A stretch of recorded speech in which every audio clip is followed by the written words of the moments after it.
तो आइए जो है हम लोग यूनिट एंड मेजरमेंट के जो है क्वेश्चन कर रहे हैं। तो देखिएगा हम लोग को इसमें करना क्या है, बोला find the dimension of A cross B, मतलब A multiply B upon C in the relation Y equal to 4 sine A T plus 3 cos B T minus C T where T is time and Y is distance. Question क्या है समझ आया?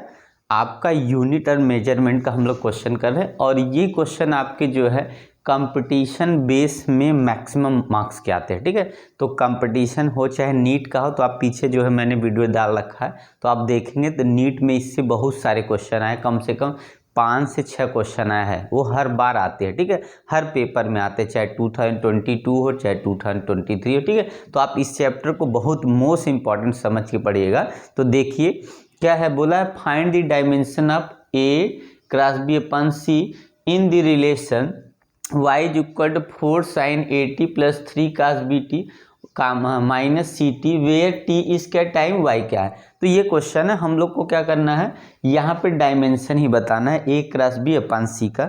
तो आइए हम लोग 1 bye 1 करके लेते हैं। तो देखिएगा क्या है, ये सोल्यूशन है, ठीक है ना।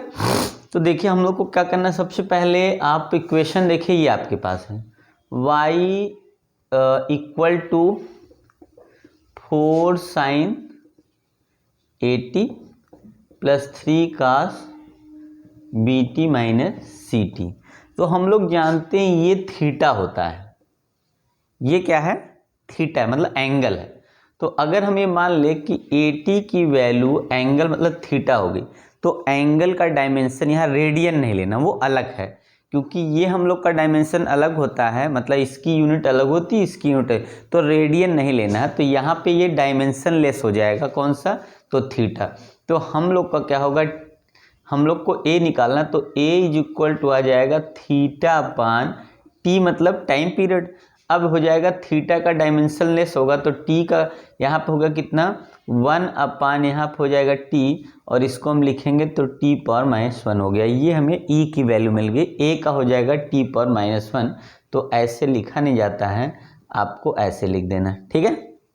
आइए ऐसे बी का लेंगे अगर हम, तो बी का भी सेम आएगा, क्योंकि यहाँ पे हो जाएगा b t equal to theta, तो यहाँ पे कितना होगा, तो बी इक्वल हो जाएगा theta upon t equal to हो जाएगा थीटा अपान टी इक्वल होगा टी की पावर -1। ओके,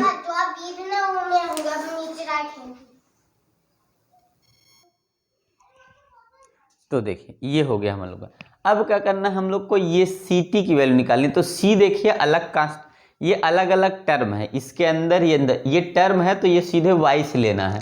तो यहाँ पर हम लोग लिखेंगे कितना, c t is equal to y, और c इक्वल कितना का, y का डायमेंशन हम जान रहे हैं, यहाँ लिखा है देखिए, ये y क्या है, डिस्टेंस है, तो l होगा, और t क्या है, टाइम है, तो इसका मतलब एल टी पावर -1, और ये हम लोग का वैल्यू हो गया, ठीक है ना।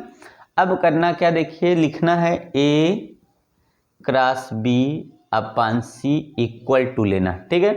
a की वैल्यू आपने क्या देखा है कि आपका टी पावर -1, ब्रैकेट नहीं यूज कर रहे हैं हम, और यहाँ पे b का भी टी पावर -1 हो गया, अपान c की वैल्यू एल टी पावर -1 है। अगर इसको सॉल्व कर लेते हैं तो आप देखिए एक इससे एक कट जाएगा, ठीक है ना।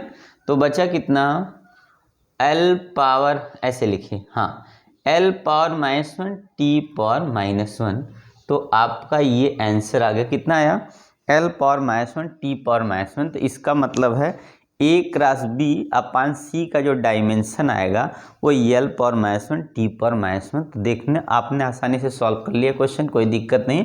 तो ये इस तरीके से ही क्वेश्चन को सॉल्व किया जाता है। तो अगर आपने एक बार भी कर लिया ना, देख लिया, तो आप आसानी से सभी क्वेश्चन कर सकते हो। तो इस तरीके से आपको कर लेना, ठीक है ना।